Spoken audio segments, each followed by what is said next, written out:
that did not go through yesterday.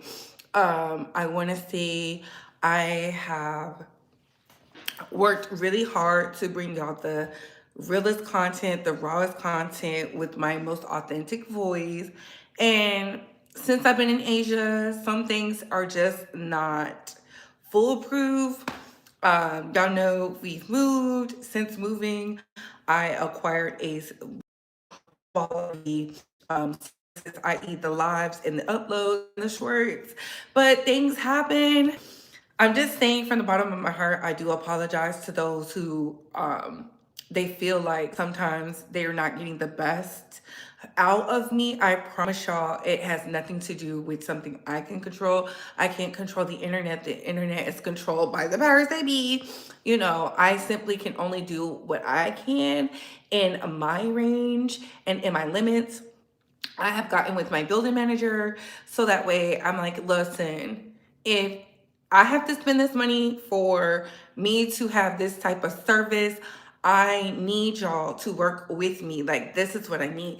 So, just letting y'all know it's frustrating for y'all, but it's also frustrating for me, especially because I do view myself as a professional. You know what I'm saying? Despite how the hating hoes in the backfield, we don't care about them.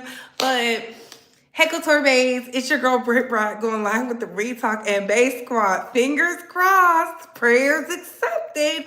This live goes through smoothly. All that I ask is that y'all like this video now, don't like it later. Put us in the algorithm. Double tap the screen is how you can get the likes up. If you can't double tap the screen, hitting those three dots is how you can thumbs up, thumbs down, share if you care, and subscribe if you like the vibe. How you can hype this video, engage with this video, and send a monetary donation to put us in the algorithm is hitting those three dots right there as well. That being said, we're going to be talking about 50 Cent. The games that people play. We're going to be talking about 50 Cent. We're going to be talking about MAGA and the DEMs. We're definitely going to be talking about Kandi is going to have to pay Todd. Okay, Kandi's prenup. And we're going to be talking about Tamar Braxton being exposed and Megan Thee Stallion's win. So that being said, let's get into the mess. Everything we say here is allegedly and for entertainment purposes solely. So sit back, relax, sip you some apple juice or my favorite vegan water, and let's get into the mess. So I'm about to share this out so that way the people can know that we are live.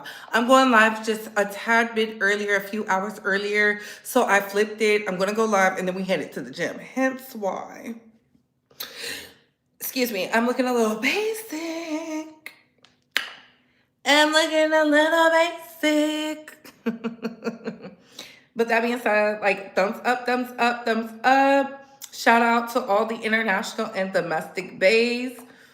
Come on in, liking this video, like it now, don't like it later.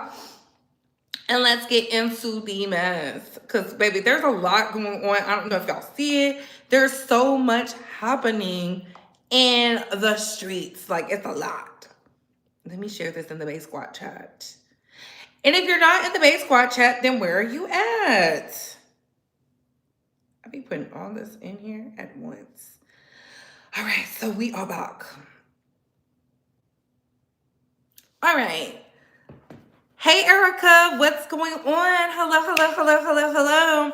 I know this is like super, super duper early, but it is what it is. We're going to talk about 50 Cent because y'all know how I feel about 50 Cent. I feel like 50 Cent is an old, bitter man.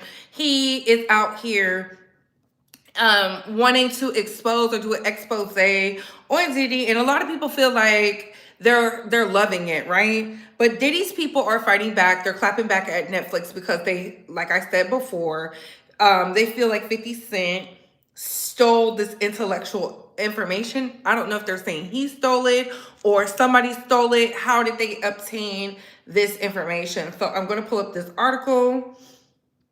Okay. Ooh, let's get into the Independent. Okay.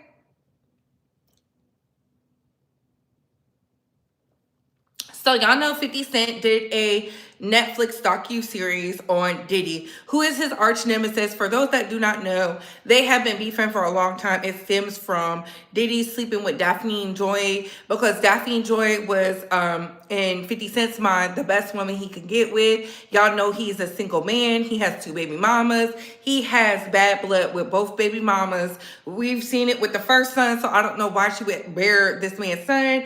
But if y'all remember, Floyd Mayweather said that Daphne Joy was just a freak elite who he got pregnant, he fell in love with, and tried to lock down a home. If y'all remember, they put a one in the chat.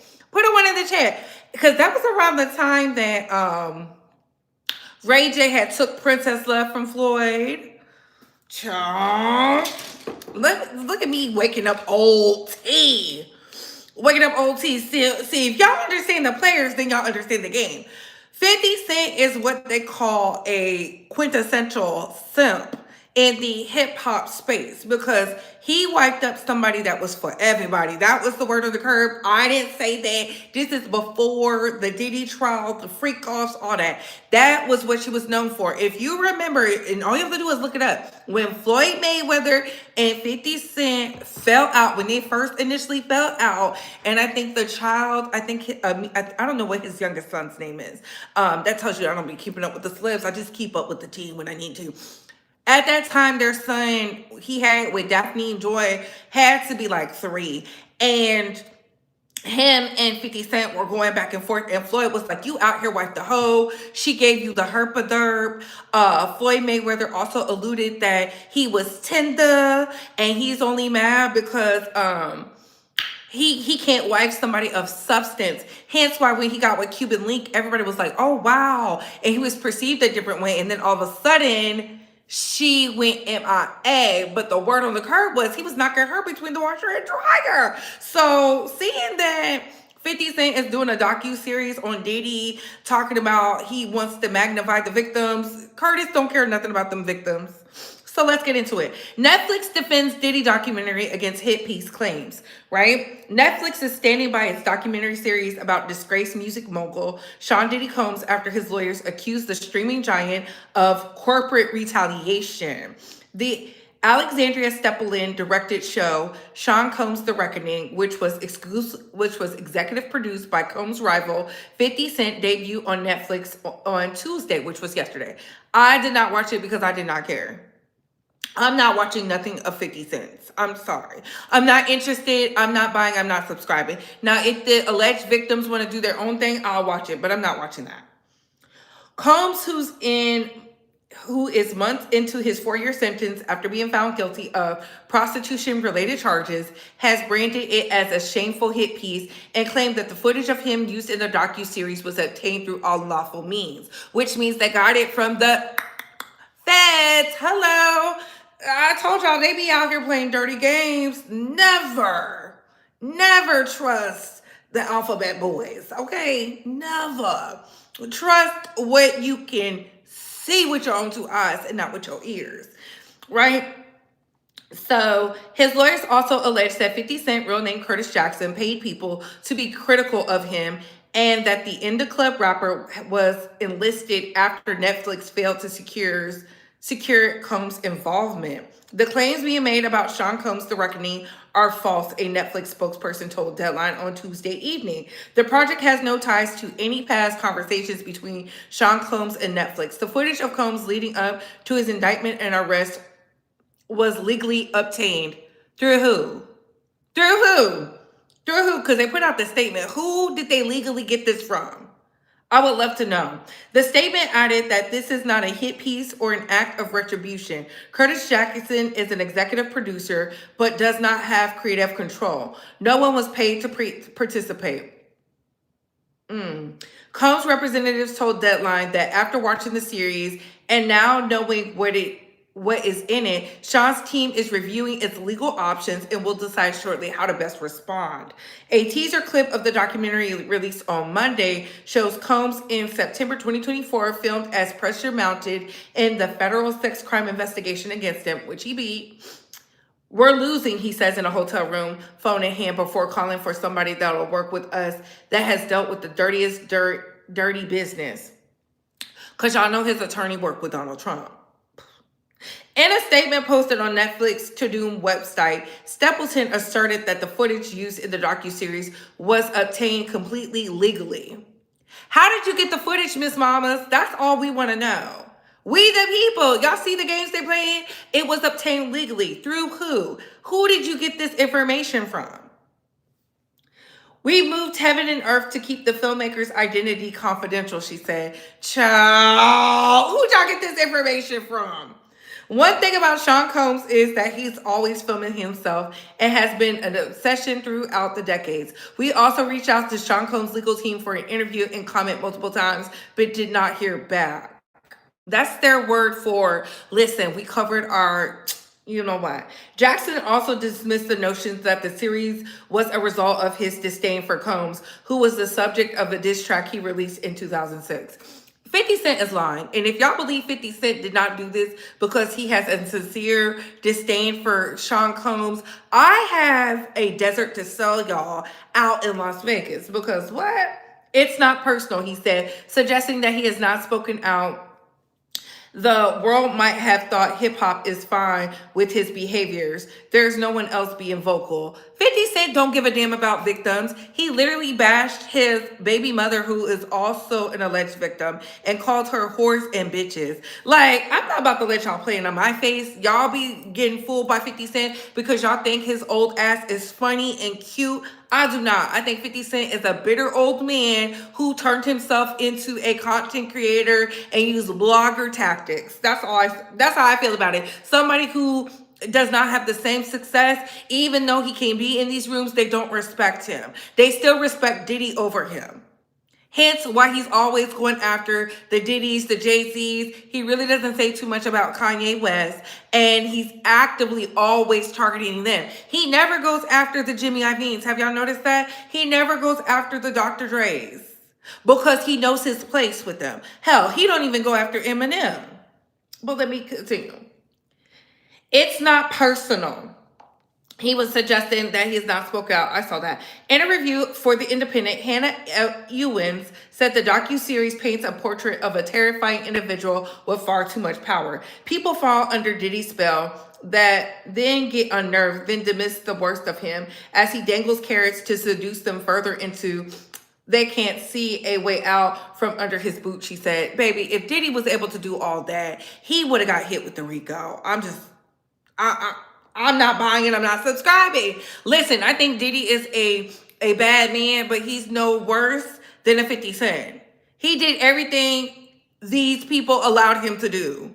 I don't feel sorry for no adult that was over there pretending that they were going to get some type of amazing deal after all the people he screwed over. Like, let's be for real. Like, use your brains. If y'all read the Faith Evans book, Keeping the Faith, y'all would know.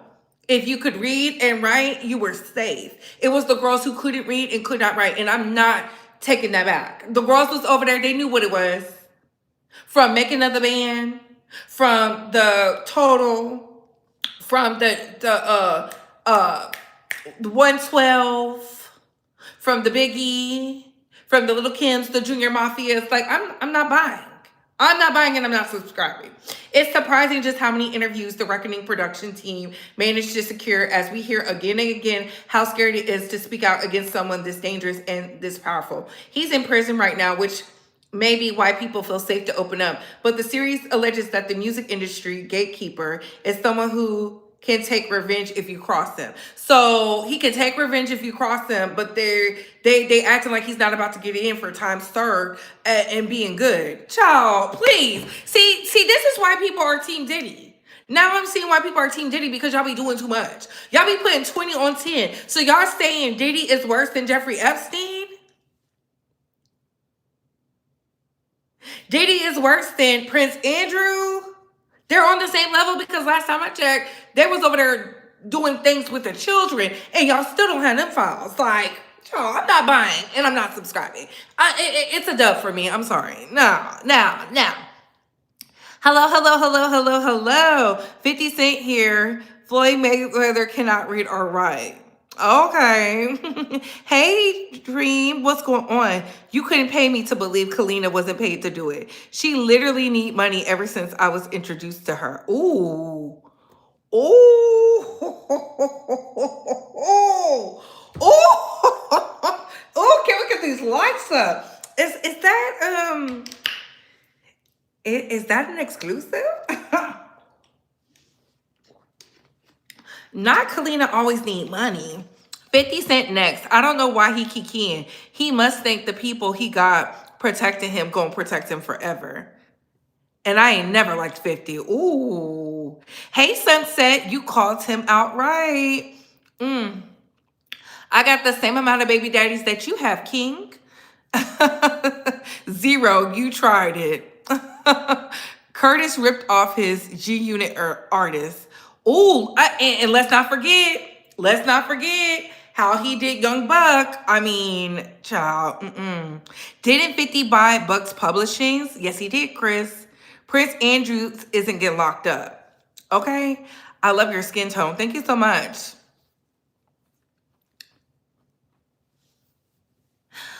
All right, so let's get on into the DEMs and MAGA. So y'all have no idea. In the past 24 hours, so much has happened. So let's talk about Hakeem Jeffries real quick. So Hakeem Jeffries is up for primary, and the Democrats, the weak Democrats, are actively working to keep him in position. And I'm like, no, anybody who's working to keep Hakeem Jeffries in his seat are the ops. Mark my words, because they should be worried about their primaries. They should be worried about the laws and all of the changes and the reforms in their constituents area. Why are y'all concerned about New York? This is why y'all got to primary these people out, because Hakeem Jeffries voted against the Democratic interest after they did all that work to gather up all that evidence. Now he's like, oh my God, I need y'all. Primary him out. I get it. He held his group together and it was standing firm during the furlough. But guess what? Guess what? You was out here canoodling with the ops too. So for that, primary him out. If there's somebody better, primary him. If he's the best that y'all have to offer for New York, then keep him. But y'all see how the people have been acting ever since Zohran Mandani has came into play. Y'all saw how y'all governor New York was acting, saying she wasn't going to do it, and that's not what we're going to do. And I told y'all it was time to primary, and all of a sudden her tune changed. Don't let these hating hoes in the back convince you that they are changed. Believe them the first time. They was some fence sitters, some line steppers. Believe them the first time. Never allow people to play in your face more than once. And this is why he gotta go. But I'm not a registered voter in New York. I'm not in Texas. We already doing what we need to do to get our people up out of there. Even though I like some of the things Governor Abbott had going on, baby, you got to go. You gotta go, because you're out here doing things that is treasonous and treacherous to the people of Texas. Okay, my taxpayer dollars is not going to pay for you to be out here harming the disabled vets and lining your pockets and poisoning the water we have down there in Texas because you want to be pro-billionaire. Absolutely not, because there's no reason we should be using our tax dollars to be paying for anything Elon Musk got going on. What about them foreign entities? Absolutely not. I don't give a damn about a Tesla, because you out on your own and can be used to tell all your business is the work of the devil. Y'all didn't listen to nothing in iRobot, but that's neither here nor there. Let's get into Pete Hegseth, our favorite Secretary of War. Baby, because they are out here dragging Pete. They are dragging poor Pete. Not our good Christian nationalists.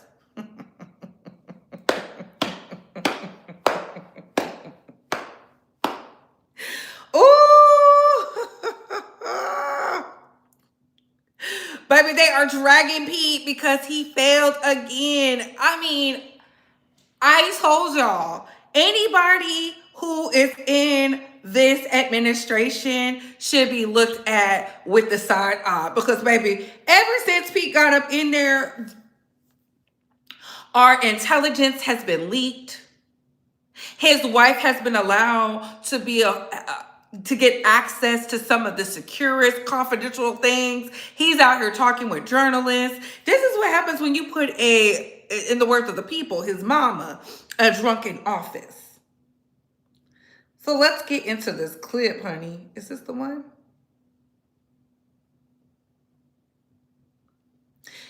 So it's not playing. Oh, it's not playing. Why is it not playing? Let me go to the videos. Oh, let's get into it. Let's get into it. This is why the people are upset. Please load. I'm waiting for it to load, Base Squad, because Pete Hegseth has been getting called out left and right. They say he's a screw up. They say he put our people at risk. The good American soldiers, the patriots, the airmen, seamen, baby. That admiral said he got everything on Pete Hegseth. It is crazy. I'm waiting for it to load. Oh my God, it's taking so long.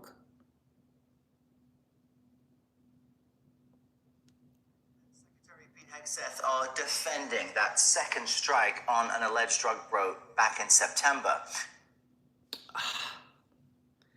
It's loading because he's in trouble. Strong criticism from lawmakers on both sides, with some calling this a war crime, as we've been reporting.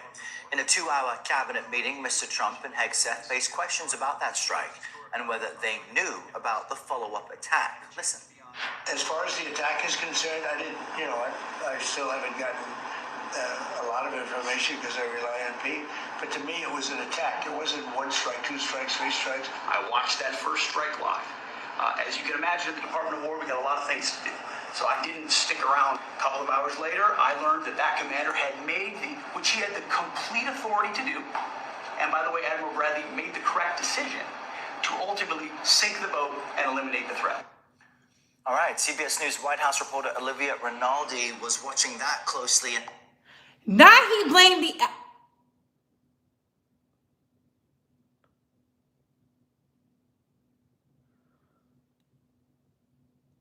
No wonder all of the top military advisors are rebelling against him.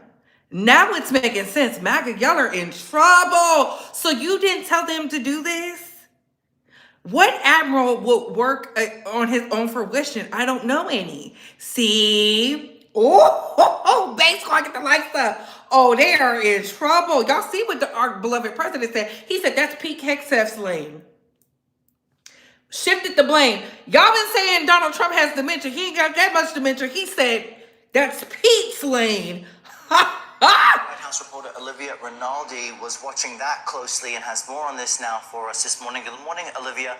What else did we learn from that cabinet meeting? How were lawmakers reacting? Because we heard that the defense secretary giving some real specifics.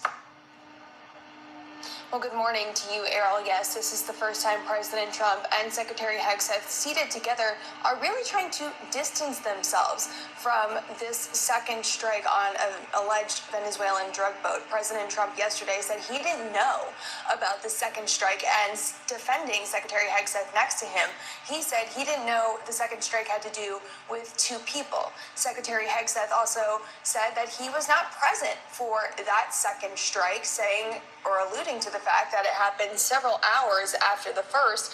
And when asked if he had seen any survivors, Secretary Hegseth blamed the fog of war and said he did not see any survivors after that first strike. But this is not expected to satisfy the people on Capitol Hill. Those lawmakers still want more information and more answers surrounding this strike. Take a listen to what a few of them told our CBS News colleagues yesterday.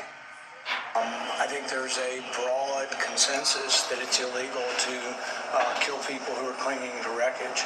And let me be very clear, killing shipwreck survivors is a war crime. Instead of accepting responsibility for what happened, Hegseth chose to throw Admiral Bradley under the bus. Shame on Pete Hegseth. Now, Admiral Bradley, who is at the center of this second strike on a Venezuelan alleged drug boat, is expected to brief the Senate and House Republicans and Democrats on the Armed Services Committee tomorrow. And Olivia, President Trump also discussed these land strikes on alleged drug traffickers. What do we know about that? Something he's been teasing for the last several weeks really would amount to an escalation in Venezuela if he were to greenlight these land attacks. Everything that's happened thus far has been in the waters surrounding Venezuela, but yesterday President Trump seemed pretty direct about wanting to have land strikes in Venezuela. Take a listen to what he had to say here. We're going to start doing those strikes on land too. You know, the land is much easier. It's much easier. And we know the routes they take. We know everything about them. We know where they live. We know where the bad ones live. And we're going to start that very soon. If Trump were to order an attack on land, that would be an act of war, and Congress would invoke the War Powers Act. Said Senate Minority Leader Chuck Schumer there at the end, saying that this escalation would amount to some type of action from Congress on these strikes. So, Errol, keep an eye out on Capitol Hill. There could be a lot of news coming from there on this story. Yeah, we'll watch that closely. Olivia Rinaldi at the White House. Thank you. Oh, no wonder. See, it's a lot going on with Pete Hegseth. Child, now he blamed the fog of war. Baby,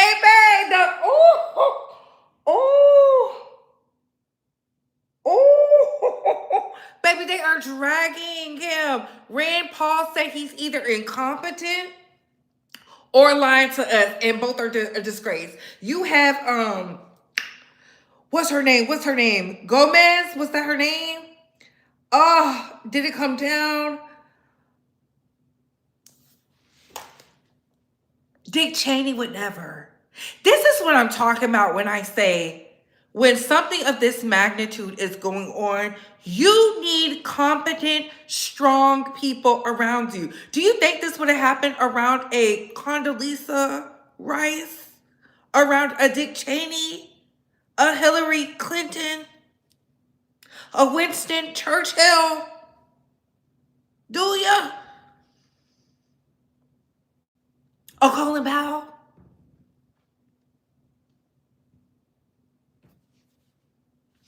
Do you really think this would happen? Put a 1 in the chat. If y'all would think powerful leaders would allow this to happen, it would never happen.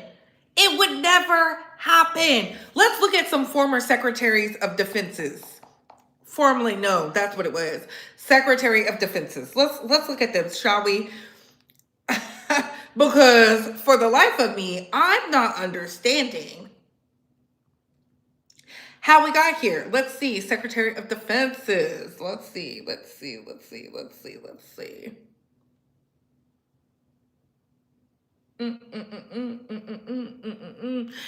This is the person that is the head of the Department of Defense. Okay, it's an executive department. Let's look at some former ones. You have George C. Marshall Jr., James M. Mathis, Lloyd J. Austin III. Okay, let's see the history.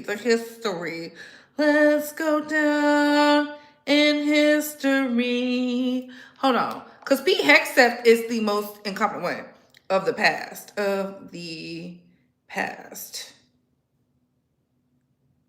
Let's see, shall we? They had William Perry, they had William Cohen, Robert Gates, Donald Rumsfeld. Let's see who else.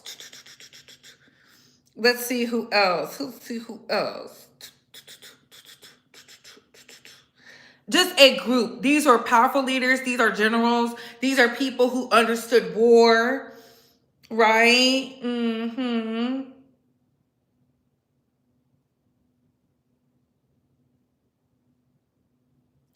And now you have a Pete Hegseth out here saying the fog of war is why he can't keep up. Child, you can't make this up.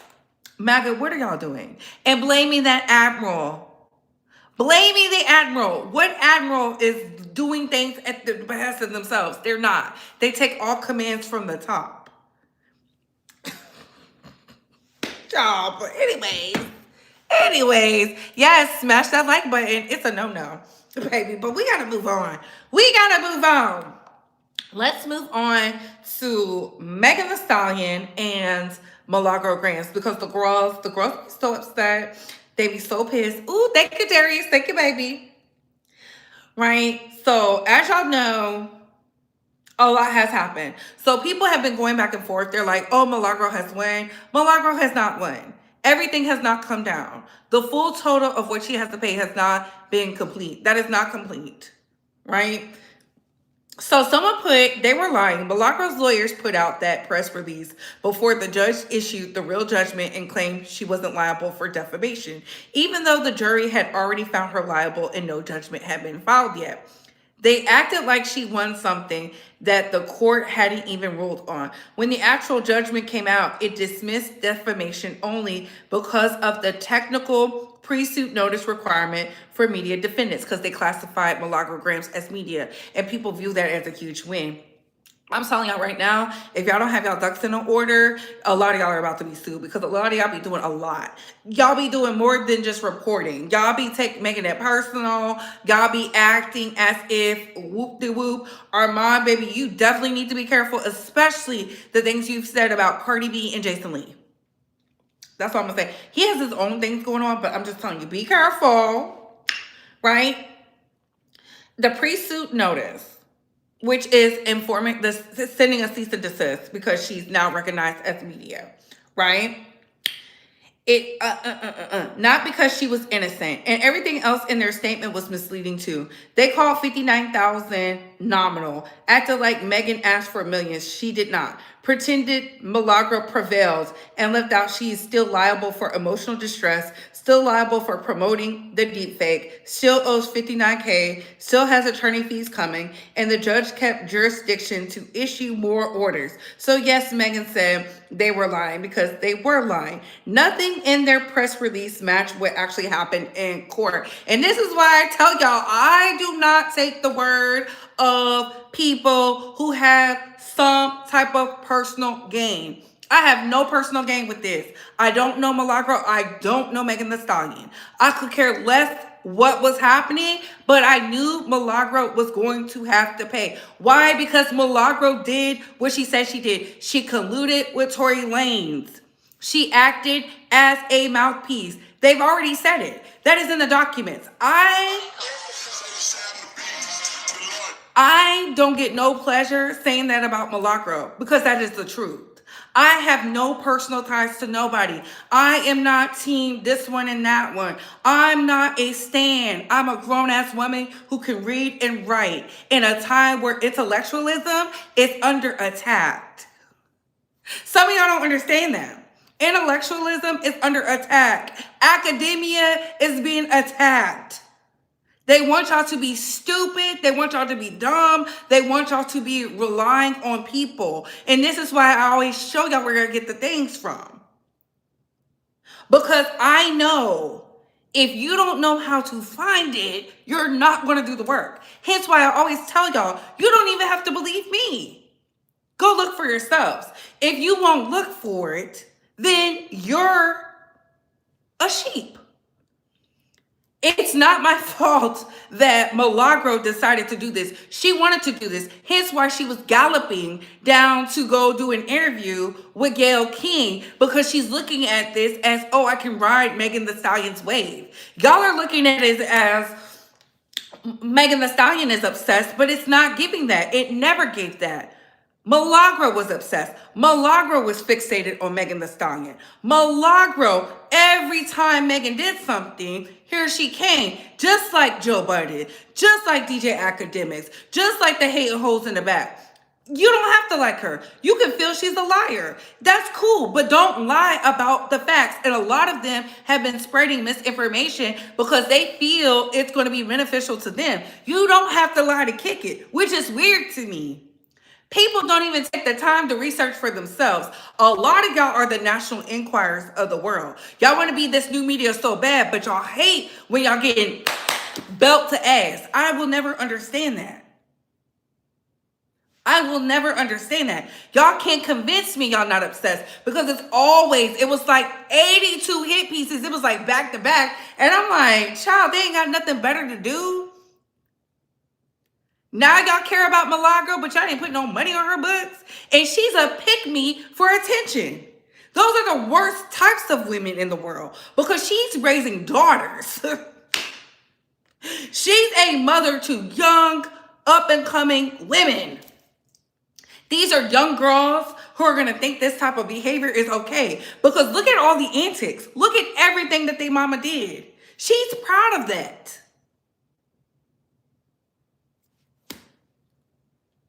She want to call somebody a whore. You were a whore for Tory and his team and his crew. And they didn't even give you no money for your leave. If Megan is a hoe, you need to study her, because at least she's over there with money in the bank. She's not in the negative. You've been losing since the beginning of this. Very weird, very strange. And I keep telling y'all always want to believe the people who are on the side of wrong, because y'all have some weird obsession with how people dictate their lives. If she want to sleep with the entire hip hop industry, that's her business. She's not out here birthing kids. She's not harming anybody. Tory Lanez harmed himself.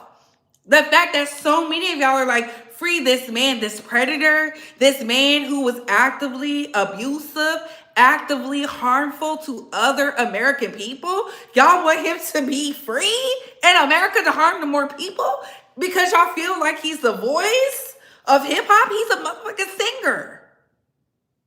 And he's a cover singer at that.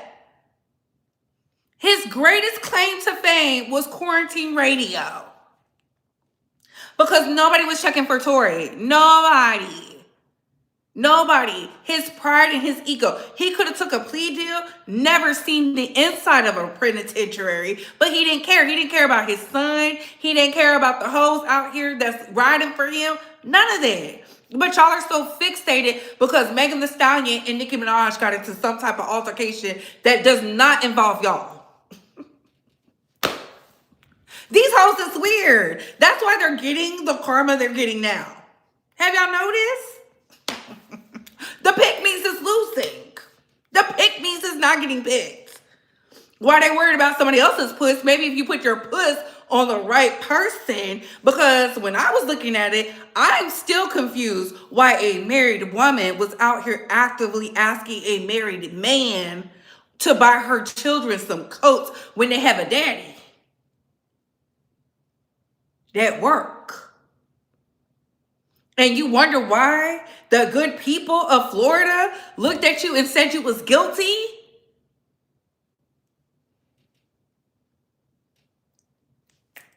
Confusion. That's why I said the girls is confused. I'm not confused. Y'all be on the internet all day. I just come up here and tell y'all what we got to talk about, and I go about my business. I don't be on here all day.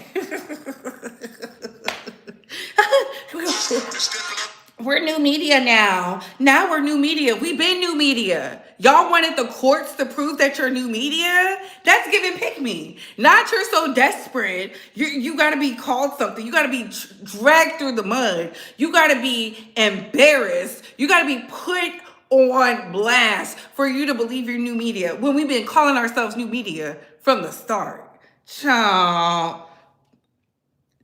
Y'all ain't listening. Y'all just want to dance. Ain't that what Andre 3000 said? Ooh.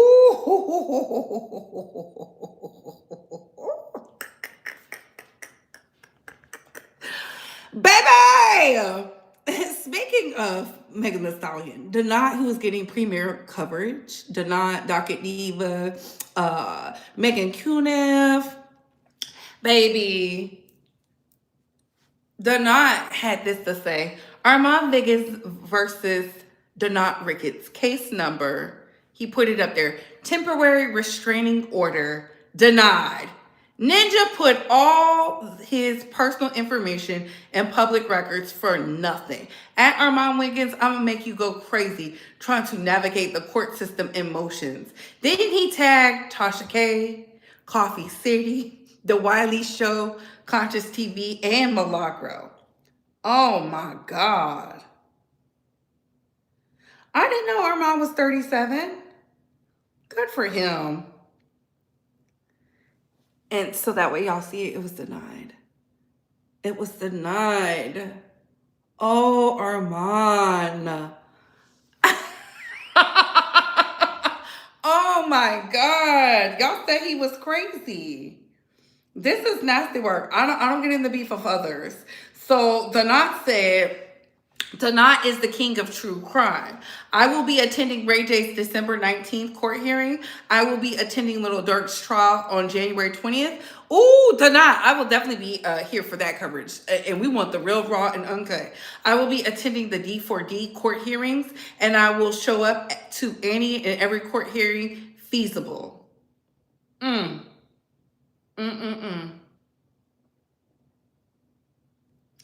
This is nasty work. Poor Armand. Do y'all think Armand is scared? Do y'all think Armand is scared? Now that the TPO did not get put through, put a 3 in the chat if Armand is scared. Put a 4 in the chat if it's stunts. Put a 3 in the chat if Armand is scared. Put a 4 in the chat if you think it's stunts. Cause we gotta get into some stunts.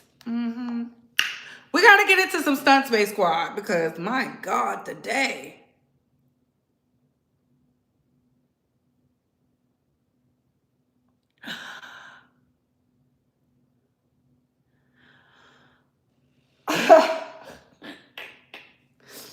Child, you can't make this up.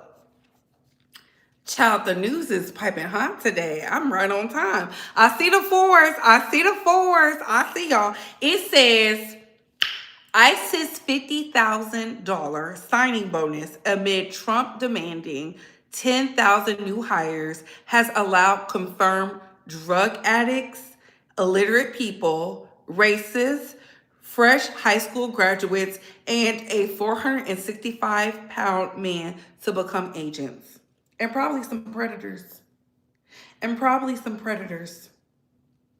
According to the Daily Mail, the agency lowered the bar so far to the ground that people who can barely read or write are being waved through. Fresh high school graduates with no experience are getting in. People with pending criminal charges are getting in. Some recruits are failing open book tests.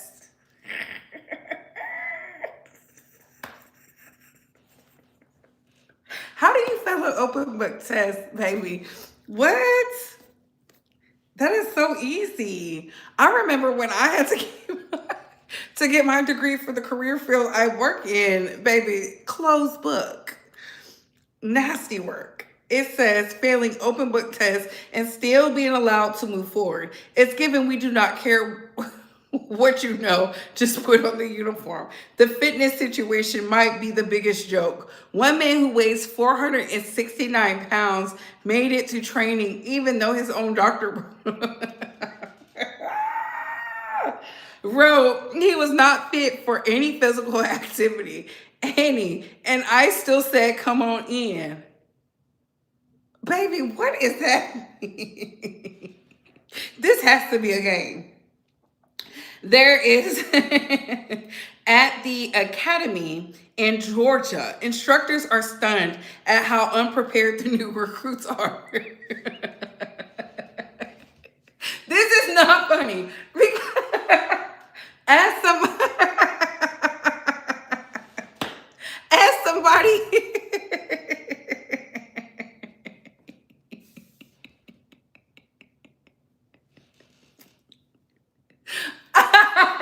oh my God. It says the unprepared and new recruits are just, the instructors are stunned, right? People are failing tests left and right. People cannot keep up physically. ICE rushed everyone through the hiring process so quickly, they did not even wait for drug test results to come back. Some recruits arrived at the training only for ICE to later realize the drug tests were positive.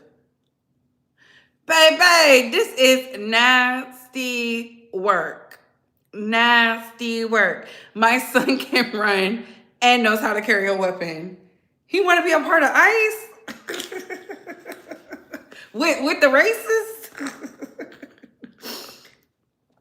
Then there is the behavior. One trainee allegedly exploded on a bus driver, smashed the man's phone, and had to be arrested. Oh my God. Some recruits were discovered to have gang or white supremacy ties that came out when they removed their shirts during workout. Another man groped a woman during class while doing defensive. Didn't I say predators? See? Since July, 584 recruits have already failed out of the academy.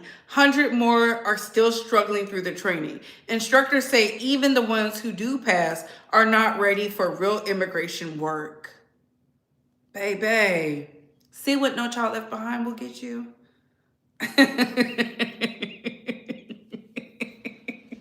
I'm just shocked at the 469-pound man. Who is he running after? He must be wanting to do the paperwork.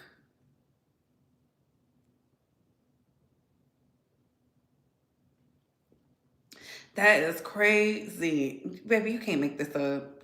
You cannot make this up. You can't make this up. Let me move on. Let's get into Tay. Let's get into Tamar Braxton, honey. Tay. Because her and Funky Dineva are still lived out. Like, it is crazy to me. Can we get the likes up, please? And thank you. If you are actively in here, please like this video. Don't like it later. Like it now. Because my time is precious. Okay? If this thing doesn't load, I'm going to just talk it.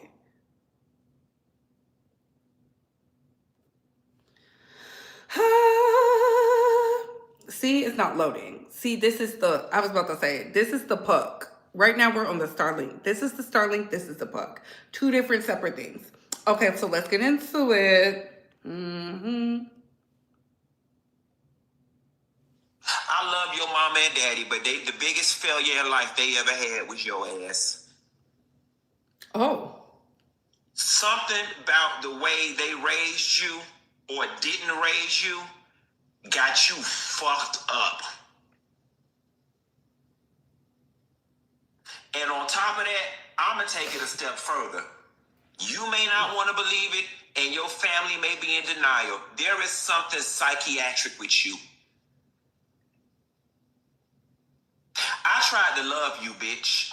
I love your mama and daddy, but the biggest failure in life, I don't know how he was trying to love her when he can say things like that. See, you gotta watch people who say the things like that. And I know a lot of people are team Funky Dineva. I'm team neither. They are both clout chasers. They both were in it for something, but this is crazy. So y'all remember Funky Dineva said this about Tamar Braxton. Since you want to be like this, let's be like this. Part of the problem with this whole thing was, Tamar, is that I was never comfortable with the relationship that you and Mendices had in front of me, okay? All of that, your short and your booty shorts sitting on top of him meeting us up at restaurants every time we met up, I was very uncomfortable with it. And if we gonna tell it, let's tell it all. So since you were throwing a party for a friend's birthday party, do y'all want to know why I did not get out the car and go upstairs with Tamar when we got back to her house? Because after her and Mendices got through kissing in the back of that goddamn car, I figured they wanted to be up there privately. That is why when we got dropped off at Tamar's house, I did not go upstairs. I got in my damn car and went home because you was sitting on his lap in that goddamn Uber and y'all ass was kissing, okay? And the shit made me damn uncomfortable, okay? Now, if anybody know, since you want to be like this, let me know who happened and what happened to your damn teeth is Mendices and his best friend, because they was the ones who went upstairs with you. Now, I don't know whether they was fucking your ass from the back and ran your head through the headboard or what, okay? But if anybody need to be investigated on what happened to you in your damn teeth, it need to be Mendices and his friend, because that's who went upstairs with you. Since you So Tamar put out, I don't know if she's sending a cease and desist. She's threatening to sue him. She said, people like to trigger me, hoping for me to respond and crash out. That's the old me. I always feel the need to defend myself, but my lawyers will this time. And every time, instead, I'm tired. But I'm learning to take my Tamar's advice, use my voice to talk less and sing more. That's it. That's all. God bless. Thank you to my amazing attorney and team who don't lose. And she tagged him in company. Now back to big business. Heartbreak retrograde went #1 on my label, which it did. And that's unfortunate. Listen, I told y'all yesterday, it's giving something happened. It was giving party favors. It's giving something, right? Very much something. I see what y'all are saying. But what she said, in my opinion, was not that deep. She said, was a friend, da, da, da. She didn't even speak on him. She spoke on, and I went and watched that boring ass interview too. The interview did no traction. This is what I keep telling y'all. Funky Darneva is looking at a situation so that way he can garner him some money, because the views went up since he did this video. He has to fight with someone for the people to tap in. He has to fight with somebody for the people to tap in. I'm not saying Tamar is this, oh, she's above reproach and all this other things. Was she over there with me, DC? She probably was. She probably was doing something strange for a piece of change, right? She's no better. But we know that about Tamar. We see that about Tamar. But nobody was checking for Tamar. Nobody was checking for Tamar. That interview did not do numbers. I'm going to repeat it in the back for the girls who are hard on hearing. The interview she did with L'Oreal did not do numbers. It didn't even scratch the surface.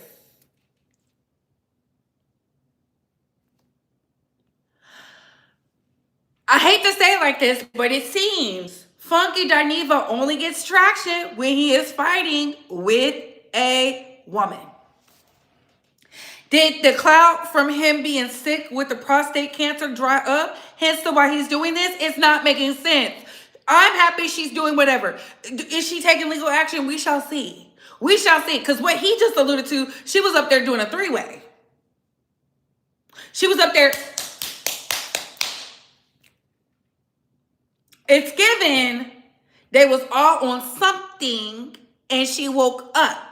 It's either something sinister at play or there's some party favors at play.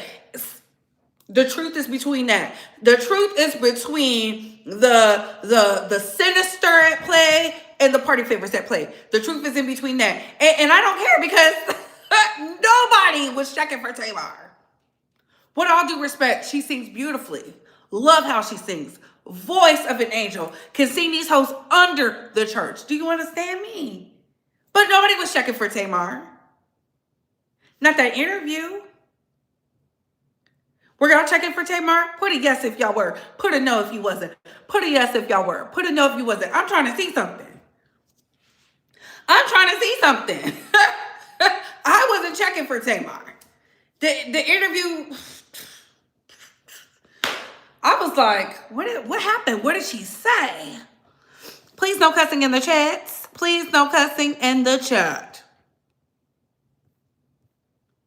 This is why you don't bottom feed with these clout chasing hoes. She was sloppy in front of a punk. Her fault. Oh my God. He did nothing wrong playing in people's faces. Dane, I don't like Funky, but I agree with him about Tamar. Funky is another blogger who don't need access. Oh my God.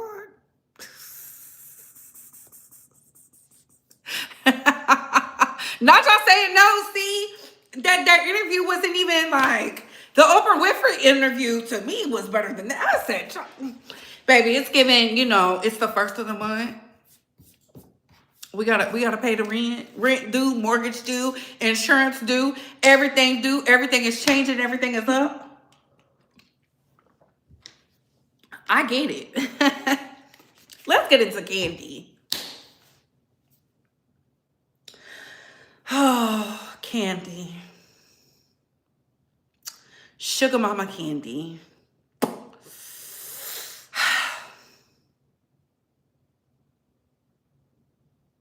I'm looking for the words.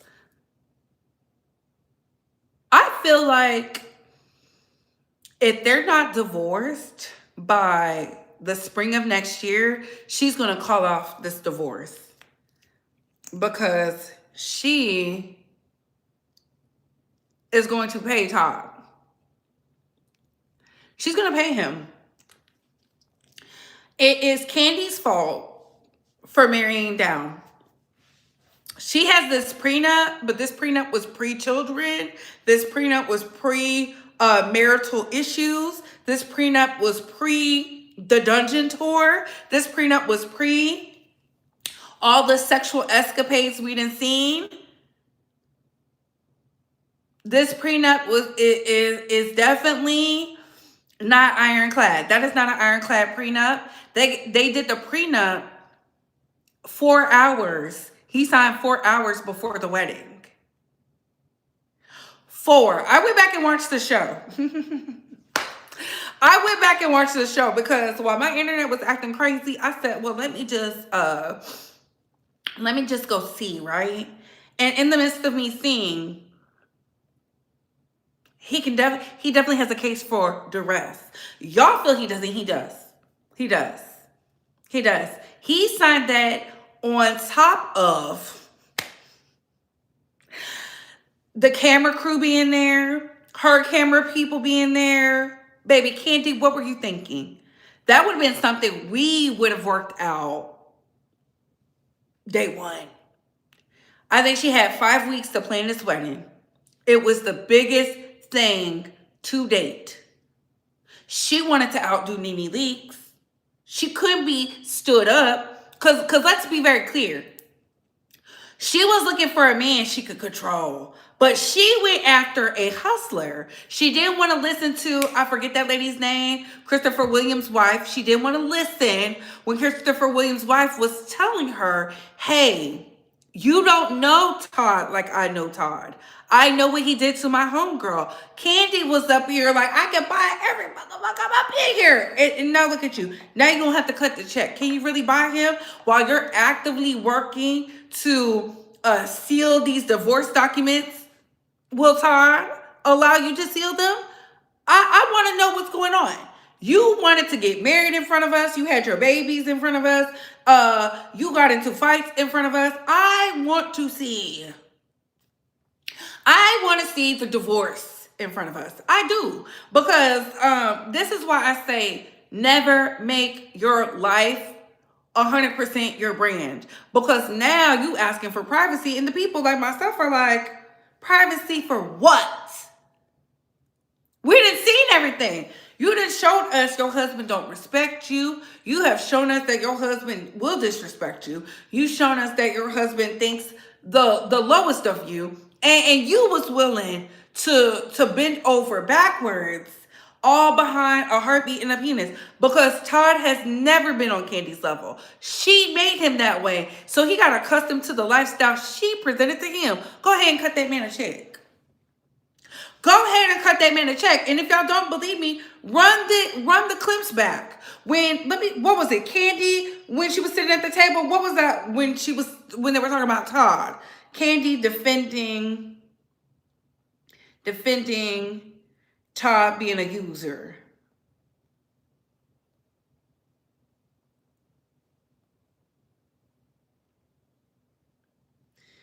Kandi, Christopher Williams' wife. I can't think of that lady's name. When she was like, oh, Todd used to date this girl and ruined her life.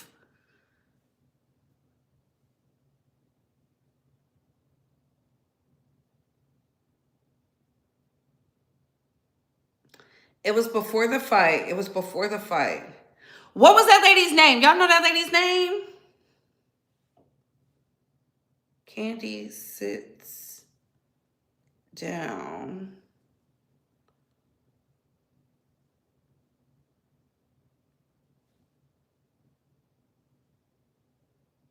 Not the fight.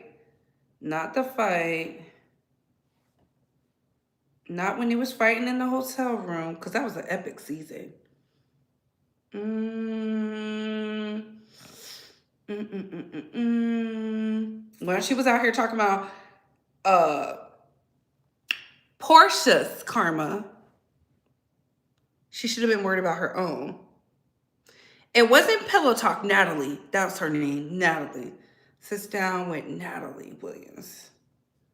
I knew I was going to find it. Natalie.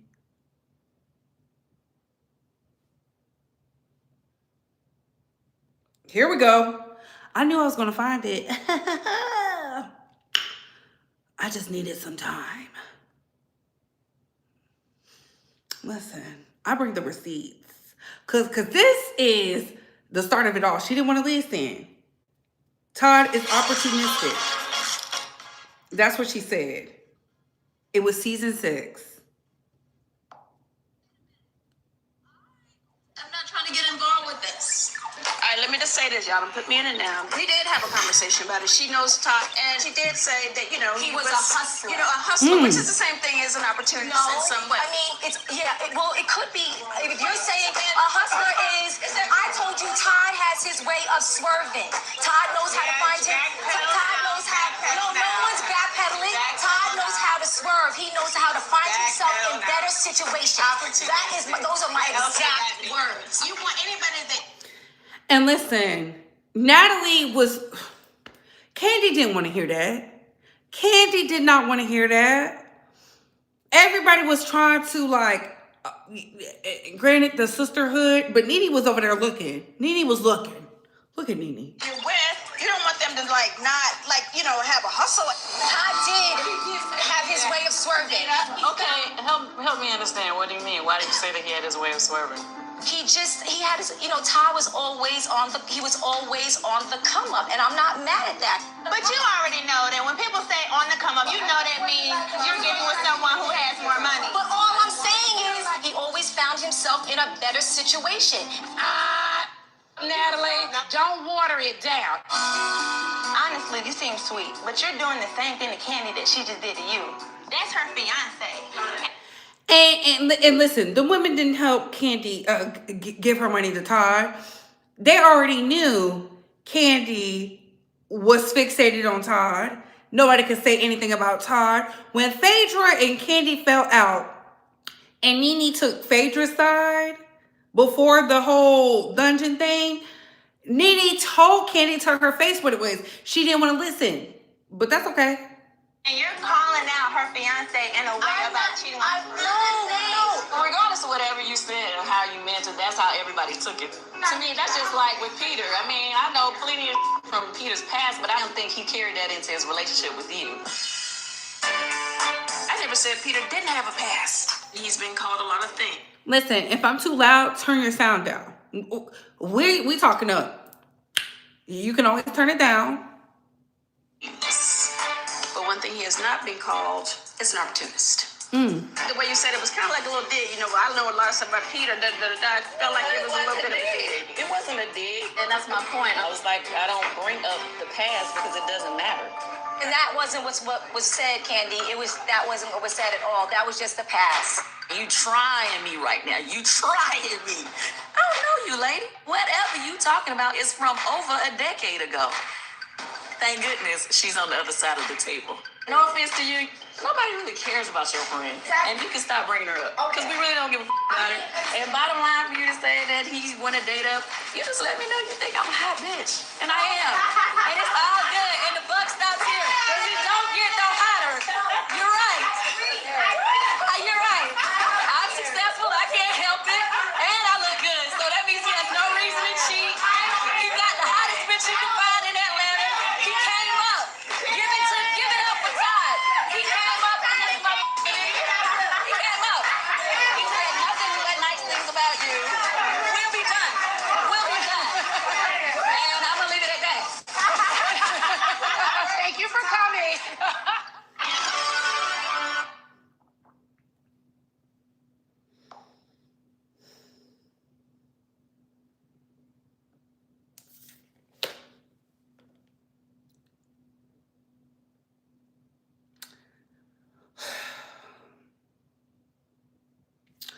Kandi, I advise you to book a studio down in Puerto Rico, make some beats because,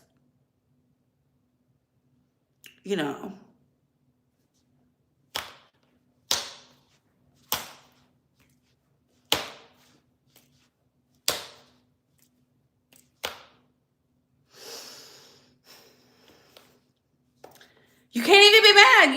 You said it's a come up. You a hot bitch. You said that about your man.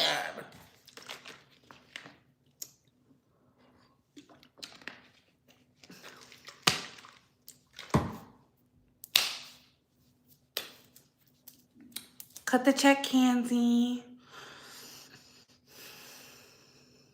Cut the check, mama.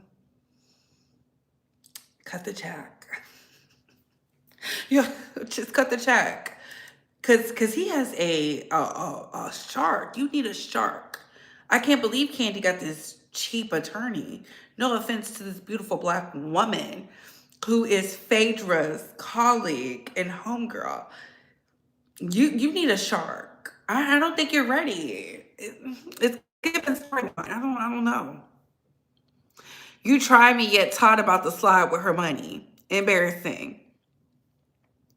What did she say about that? I think Kandi wanted kids, but she covered herself when Todd tried to make it appear he got prenuptial at last minute. Kandi played chess. She did not play chess because you should never have and I'm going to tell y'all why she's going to have to fight to the death about that prenup, because even though she could say, well, he said he wasn't under duress, baby, y'all don't understand. They had the Bravo cameras there. They had all of his friends and family there. They got paid all this money. They were under contractual obligations.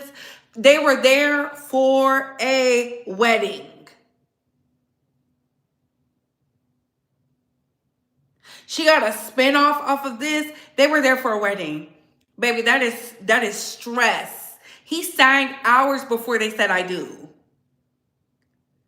He's getting that money. And on top of, they're down there in Georgia. That's her fault. She should have married him somewhere else. She want to be in conservative Georgia doing all this. Baby, we would have got married in Vegas. Yes, he has a super case for duress. You got the Bravo executives, NBC Universal. You got all of the cast members. That, y'all know what type of pressure that is? His friends and family, his best friend who she didn't like, who he wasn't allowed to see until he was getting married, because they talked about that on the show. He was like, don't sign it. I don't think it's smart. All the things you worked and you built and you put in, he said you're looking at it as a boyfriend. You're about to be her husband. Baby, she said she didn't care, and she said on camera, Todd doesn't have to work. Baby, Kandi did this to herself. She did this to herself. See what marrying down gets you? She didn't want to marry up. She didn't want somebody on her level. She wanted a 9-to-5er. You're welcome. We can't even get mad. We can't even get mad. She wanted this 9-to-5 man. She should have let some nice, unsuspecting librarian get him, some collegiate girl get him. No, she wanted that man. After she was warned, hey, this is what he did to my homegirl. He ruined her, took her money, all these things. And she was over there saying, I don't give a damn what you talking about. She said that and then called Natalie desperate. That's why Todd wanted to fight at the Pillow Talk. That's why Todd wanted to fight at the Pillow Talk. And that's why Cynthia's sister was ready to whoop Kandi. Because she was like, girl, your issue is with that broke man. Baby, run it back. Run it back. Season 6 was the highest rated one because people were like, Remember? T-Boss was like, girl, if he doesn't sign the prenup, what you gonna do? Because T-Boss is about her money. See, Kandi never been through the issues of losing millions of dollars and having to fight with somebody about millions of dollars that you worked hard for. She never had to do it until now. She never had to do it till now. Y'all think that little beef she got with Tasha and them? Nothing compared to this. See, T-Boss been through it because she was fighting Pebbles. She was fighting a record label. They was going up in their guns a-blazing. Y'all remember telling Clive Davis and all them, you better have my money?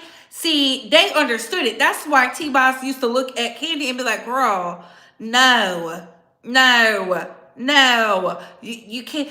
Atlanta is this big. Atlanta is this big. When Marlo told her about Todd, she said, you're just mad because you're not getting married or some dumb ish like that. To a Todd Tucker? Okay. And that's why you'll have to pay him. You wanted him. She got her somebody who was over there to hit it real good. That's all she cared about. Riding the pony, riding off into the sunset with her freaking leak self. T-Boss was also married to Mac 10. Yes, indeed.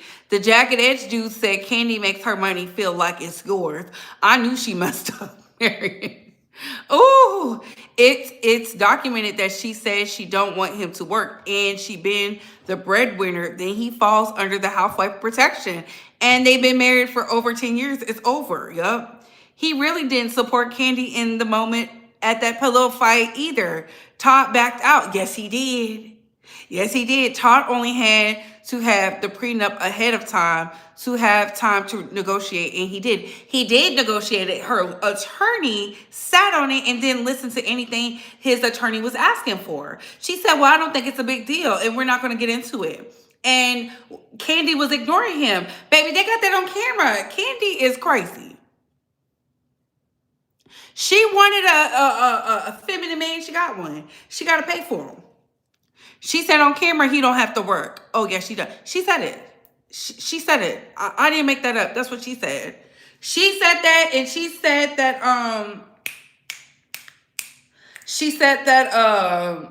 she knows Todd is not after her money. She didn't know that.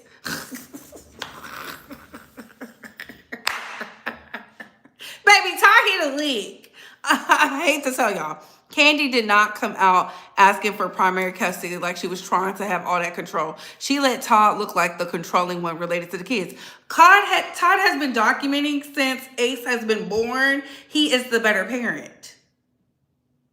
Kandi didn't even know what to do on one of the days because she said, Todd told me the day, but I did this, and Blaze is so upset with me. Girl!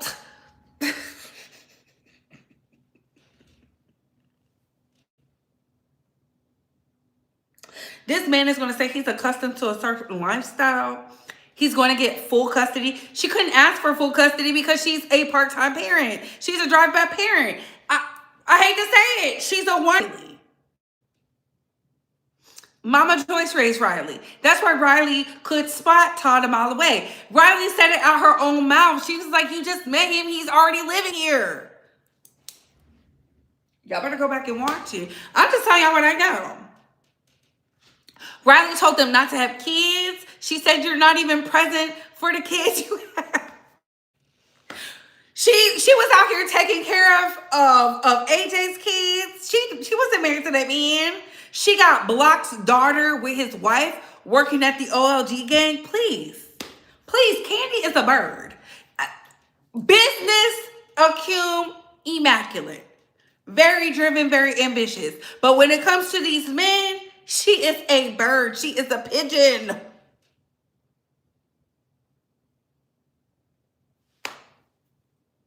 She's a dodo bird. Something ain't clicking upstairs. Just gone behind it. Like, no wonder she's such a good songwriter. Just a bird. Look at the songs that went highly successful. No Scrub. She wrote No Scrub and still went and got a scrub. This is crazy.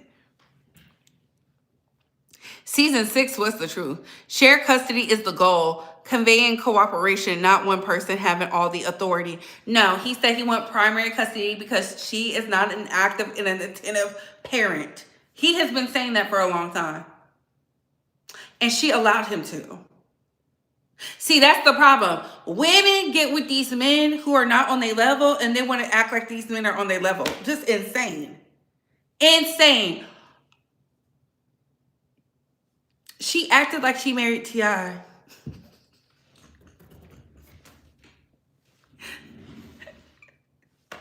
Even with Rashida still married to Kirk Frost because a lot of that stuff Rashida has is because of Kirk.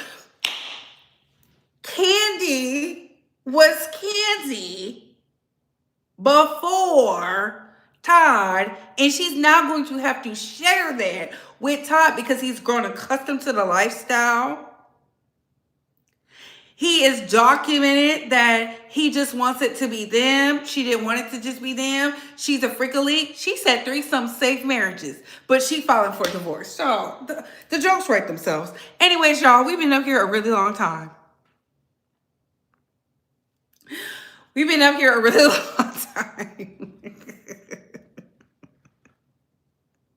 They didn't have a nanny. They're rich people. But he also is the primary breadwinner, the primary parental asset. I'm just telling y'all the games he's playing because he went and got a shark for an attorney. He didn't go get Phaedra Park's homegirl.